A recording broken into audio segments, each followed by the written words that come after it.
మీ business ఏదైనా మీ ఊర్లో promotion చేయాలంటే అది సుమన్ టీవీతోనే సాధ్యం. ఇప్పుడే సంప్రదించండి. మా భార్యను కొట్టి కాలు కొట్టి చచ్చిపోయింది.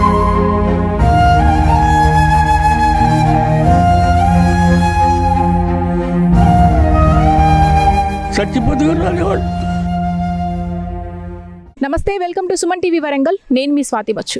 ఈ రోజులలో అండి తల్లిదండ్రులను చూడడానికి కూడా చాలా బాధపడిపోతున్నారు. అదేంటో అర్థం కావట్లేదు. ఈరోజు మీకు చూపించబోతున్నాను ఒక కుటుంబాన్ని. అసలు ఆ కుటుంబం పడిన బాధలైతే ఇంత అంత కాదు. మన దగ్గరకు వచ్చారు ఈరోజు న్యాయం కావాలి అని. న్యాయం చేస్తామా చేయమా అనేది పక్కన పెడితే ఇలాంటి విషయాలను మీ ముందుకు ఎందుకు తీసుకొస్తాము అంటే ఇప్పుడు జరుగుతున్న సిచ్యువేషన్స్ మీకు కూడా తెలియాలి. అసలు ముందు అసలు జనరేషన్ ఎట్లా మారిపోతుందో, కన్న తల్లిదండ్రులను కూడా పట్టించుకోకుండా రోడ్డు మీద పడేయడము, వాళ్ళ దగ్గర నుంచి అన్ని తీసుకోవడం, ఇలాంటివి వింటూ మన పిల్లలు పెరుగుతున్నారు. మరి ఏం నేర్చుకుంటారు ఫ్యూచర్ జనరేషన్ అనేది అయితే క్వశ్చన్ మార్క్ అనే చెప్పాలి. అసలు ఇప్పుడు నేను కలవబోయే వ్యక్తిని అసలు చాలా బాధపడిపోతున్నాడు. పెద్ద ఆయన పాపము వాళ్ళు రెక్కల కష్టంతో పెంచారంట పిల్లల్ని. మరి తన పెద్ద కుమారుడే ఇలా చేయడం అనేది అయితే తను జీర్ణించుకోలేకపోతున్నాడు. అసలు తన గోడు వెళ్ళవించుకోవడానికి ఈరోజు సుమన్ టీవీ ముందుకు వచ్చాడు. ఒకసారి మాట్లాడదాము, ఆయనతో మాట్లాడే ప్రయత్నం చేద్దాం. నమస్తే అండి. నమస్తే మేడం. మీ పేరు? నా పేరు మూడం కాజయ్యమ్మ. మీరు ఏం పని చేస్తుండే వాళ్ళు? వ్యవసాయం చేసేవాడిని. రైతు? జాగ్రత్త దర్గాని మనవండి. ఎక్కడండి మీది ప్రాపర్? దర్గా కాజీపేట. అక్కడే వ్యవసాయం, అక్కడే ఉండడమా? అక్కడ వ్యవసాయం ఆయన మొత్తం జాగ్రత్త దర్గా దేవుడు ఉన్నాయి కదా, వాళ్ళ మనవాడు సొంతం. ఆయనదే 30 ఎకరాల భూమి నేను కాస్త చేసిన.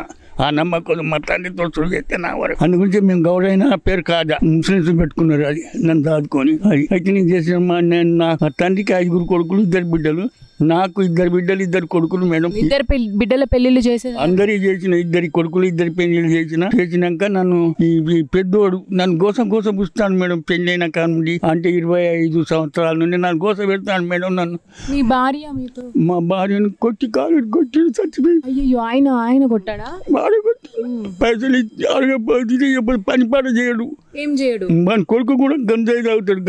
గంజాయి బాడు తాగుతాడు మేడం. ఒక్కడే కొడుక? ఒక్క కొడుకు, ఒక్క బిడ్డ. ఇదివరకు 10 పైసలు కూడా సంపాదించాడే. అయితే నన్ను కొట్టి మా భార్యను కొట్టి కాలు కొడితే మా భార్యని వాడు చంపేటట్టున్నాడు. ఈ అంటే అక్కడ 100 ఫీట్ల రోడ్డుకు, ఆర్ఎస్సీ 100 ఫీట్ల రోడ్డుకు 4 పోర్చున్న బిల్డింగ్ వచ్చిన. బాగా కష్టం చేసిన మేడం. 34 ఎకరాలు చేసిన. నా వయసులు అంటే ఏంటి, 4 పోర్షన్లు కట్టాం మేడం. 4 పోర్షన్లు కట్టినాక అది గుంజుకుంటూ ఇచ్చింది మా భార్య అన్నది. కాలు కొడితే చచ్చిపోతూ కూడా రాలేవాడు. మీ అమ్మ, మీ వైఫ్ చనిపోయినా కూడా రాలేదు? ఎంత కషాయం. వీడు నా బిడ్డలని వీడు తండ్రి లెక్కనే వాళ్ళు ఆశుస్తులు చూసుకోవాలి. వాళ్ళేమో మంచి చెడలు చూసుకోవడానికి. కానీ వీనికి రిజిస్ట్రేషన్ చేసిన మేడం. చిన్న కొడుకు ఈయనకు చేసిన. అది మా భార్య ఇచ్చింది. పసుపు కుంకుమ కిందకి ఇచ్చింది. నా పెళ్ళప్పుడు వద్దు అని అంటే కూడా నేను ఇస్తానని తెచ్చింది. మా భార్య మంచిది. 4 పోర్షన్లు కట్టిన. అక్కడ 4 పోర్షన్ అది గుందుకు ఇచ్చింది. మా భార్య ఇయ్యాను. కాలు కొట్టి నువ్వు చంపుతాడు ఇవ్వే అంటే ఇచ్చిన మేడం. ఆ నుండి వచ్చినాక మా 2 పోర్షన్లు దియ్యారు. కిరాయాడ బాగా ఖర్చులైతే అని పెట్టుకున్నా. అంటే తెల్లారు నేను చంపుతా బాగా నీకెళ్ళినా కానీ గెలితే ఉరికొచ్చి ఉండి నేను తెల్లారు రాత్రి దొరకబడి దొరకకపోతే గాంధీ కాడ నా మనవాడు దొరకబట్టి కొట్టి పొడిచి చేతితోటి పొడిచి రక్తాలు తీసి ఇంకా ఉన్నాయి. మీ బిడ్డ కొడుకునా? పెద్ద బిడ్డ కొడుకును. ఎవరు? మీ కొడుకే? కొడుకే. పొడిస్తే వాడిని హైదరాబాద్కు తోలినప్పుడు భయానికి మనకు ఇంకా బర్రెలు ఉన్నాయి. రోహిణి హాస్పిటల్ అడ్మిట్ అయిన జైలు ఎదురుంటే వానికి. స్టేషన్ లో మీరు పోయినాం, కేసు పెట్టిన, అలా పెట్టి అలా చేసిన. ఆడ ఒలితోళ్ళు జిట్టులు చేసిన లప్పటోళ్ళు. వాళ్ళకి వచ్చినాక వచ్చినాక వాడిని ఎలాగొట్టి ఆ కిరాయి కూడా నేనే కట్టిన. మళ్ళీ వచ్చినాక వీడికి వచ్చినాక నా మనవని పొడవగానే మన తిరిగి ఆడుకున్నా. మన తండ్రి లేదు. ఎంత ఇట్లా చేసిన మా ఫ్యామిలీ ఫోటోలో ఒక్కడి కూడా కనబట్టి నన్ను దొరకబట్టి శిక్ష అసలు వాడు దుర్మార్గుడు మేడం. మా బిడ్డను మళ్ళా మొన్నకు వచ్చిన మేడం. అసలు ఎందుకు వస్తుంది గొడవ? ఎందుకు వస్తుంది? పైసలు కావాలి, వానికి డబ్బు కావాలి. నేను కట్టిన ఇండ్లు కట్టిన. ఎక్కడి నుంచి వస్తుంది? నేను వ్యవసాయం చేసి బాగా కష్టం చేసినారు కరెక్టే. ఇప్పుడు ఏమో పని చేయట్లేదు. లేదు వానికి లేదు. వానికి 2 సపోర్ట్ ఉన్నారు. వాళ్ళు చేసినా కూడా ఏమో వాళ్ళ కష్టం చేస్తాను పాపం జరుగుతుంది. పోలీస్ స్టేషన్ లో చుట్టూ తిరుగుతుంటే మీరు ఏం వెళ్తాం లేదా? మా పోలీస్ స్టేషన్ పోతే రమ్మని అన్నాడు. ఆయన మాట్లాడి వరంగల్ పోయినాం మేడం. పోతే అక్కడికి పోతే మా చిన్న కొడుకుని తోలి అడిగి పిట్ట చేస్తే నేను రాను అని అన్నా. నీకు ఎస్ఐ మాట్లాడితే ఆయన పేరు కాజిపేట ఎస్ఐ లవన్ కుమార్. సార్ ఏంటంటే తాత నువ్వు రా, నీకు నేను నీ దొరికి రాకుండా చేస్తా, నువ్వు సాత్పుడికి పెట్టకంటే బద్దు సార్ నేను నువ్వు రా అంటే తీసుకొచ్చాడు. తెల్లారి నేను పోతే పట్టించుకుంటాను 2, 3, 4 సార్లు 5 సార్లు మేడం సిఐ కూడా పట్టించుకుంటున్నాడు. నేను అనుకున్నా అరే రక్షణ భటులు, నేను అప్పటి రజాకార జమాన్ మనిషిని కాదు మేడం, అరే కైసా ఆద్మీ అని చెప్పి అనుకుంటూ వచ్చిన రక్షణ భటులు వీళ్ళు భక్షణ భటులు అని వెళ్ళి వచ్చిన. ఎట్లా అంటే పెద్ద మనుషులం కాదు మేడం, నాకు నడవట్లేదు. ఏం దండం పెట్టి చెప్పిన అయితే పట్టించుకోలే మేడం.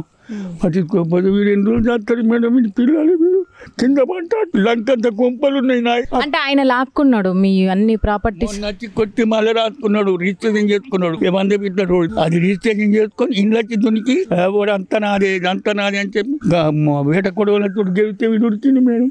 ఉడికిన నన్ను బట్టి చేసి అది పెట్టి వాడు కత్తులు కూడా పెడతాడు మేడం. వాడు తాగుడు ఏ టైంలో తాగుతూ ఏం చేస్తారో 3 గంటలు ఉంటుంది కదా అని మెల్ల మోక తీసి తలపడ్డా మేడం. 3వసారి నేను తప్పించుకునేది.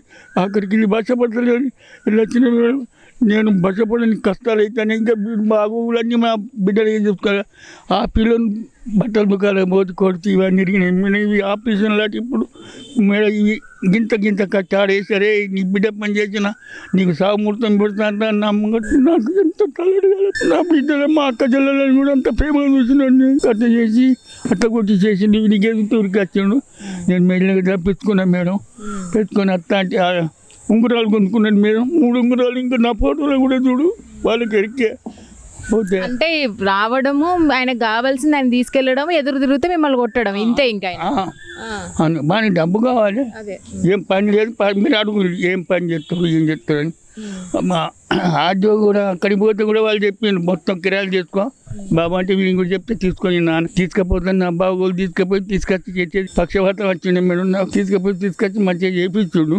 వాని పుండకూరు చెప్పించి కేసులు పెట్టుకొని కొట్టుడు కేసులతో వశపడక పెట్టిన సార్ అబద్ధంలా పెట్టి కూడా నేను భగవంతుని సార్ అని ఒప్పుకున్నప్పుడు కూడా నన్ను క్షమించు భగవంతు. కన్న బిడ్డల మీద మీకు కన్నపేగు గుర్తుకొస్తుంటే వారు ఆయనకు తల్లిదండ్రులు గుర్తు రావట్లేదు కదా, మీరంతా బాధపడుతున్నారు. కరెక్టే మేడం. రాడు మా తండ్రిని కూడా నేను అంత ప్రేమ చచ్చాక కూడా చచ్చినాక కూడా ఇంకా కొన్ని రోజులు బాగుండని కూడా వేసినాను మేడం. నేను ఆ కథతోటి నేను వశపడకుండా నన్ను గోస పెట్టిన మేడం. నేను మొత్తం మీ అందరికి నేను నమ్మచ్చు చేస్తాను మేడం. కొంచెం సిపి గారు కూడా నమ్మచ్చు చేస్తే మీరు చేస్తా. మొత్తం కూడా కాజీపేట పోలీస్ స్టేషన్ లోనే ఉందా ఈ కేసు?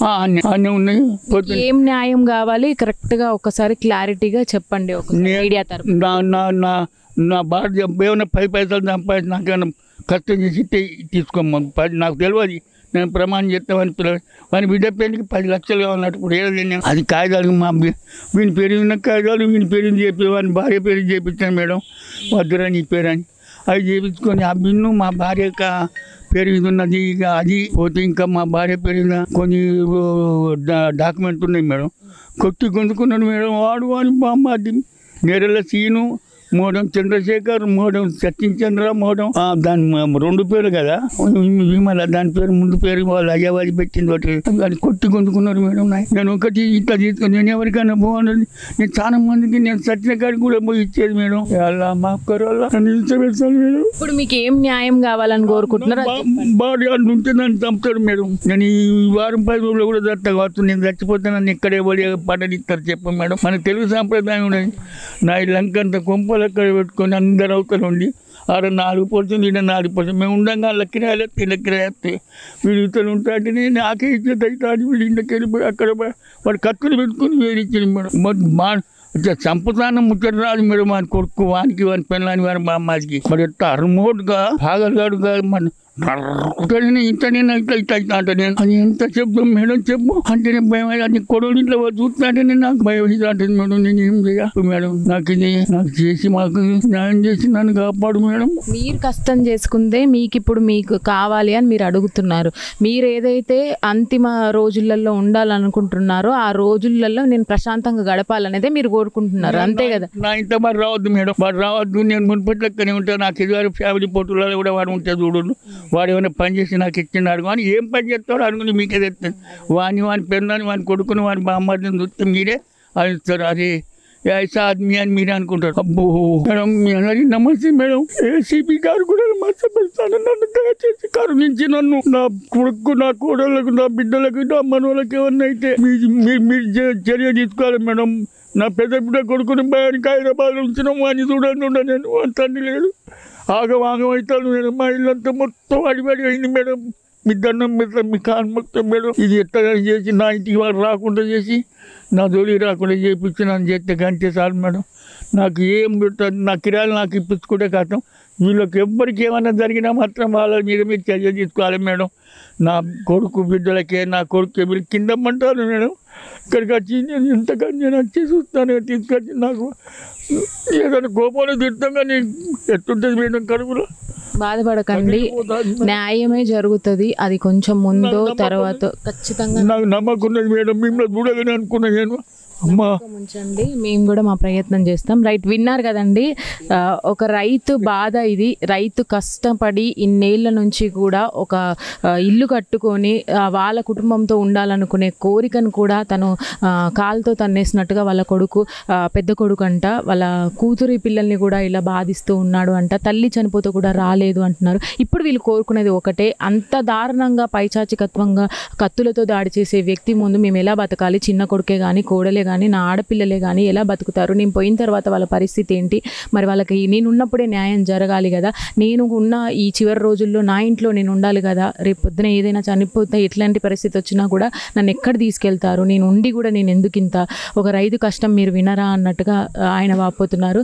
ఇక నిర్ణయం మీదే మీ ముందు ఉంచాను. ఇలాంటి కథనాలు ఎన్నో ఎన్నో ఉన్నాయి ఈ రోజులలో. మరి స్టేషన్స్లలో ఎందుకు పట్టించుకోవట్లేదు? దయచేసి ఈ కథనం తర్వాత పోలీస్ స్టేషన్లో కూడా కొంచెం మాకు ఈ వీడియో పోయి వాళ్ళ ద్వారా కూడా వీళ్ళకి సపోర్ట్ రావాలనేది అయితే మేము మనస్ఫూర్తిగా కోరుకుంటున్నాము. రేపొద్దున వీళ్ళకి ఏదైనా కూడా వాళ్ళదే ఖచ్చితంగా బాధ్యత ఉంటుంది. ఇలాంటి బాధించడం మాత్రం న్యాయం కాదు అనేదే ఈ కథనానికి మేము చూపించాలని అనుకుంటున్నాము. ప్లీజ్ ఇలాంటి వాటిని ఎంకరేజ్ చేయకండి. దయచేసి మీ ఇంటి చుట్టుపక్కలలో ఇలాంటివి జరిగినా కూడా మా ముందుకు తీసుకొని రండి. వాళ్ళకి మాత్రం న్యాయం జరగాలనే కోరుకుందాం. మా భార్యను కొట్టి కాలు కొట్టి చచ్చిపోయింది.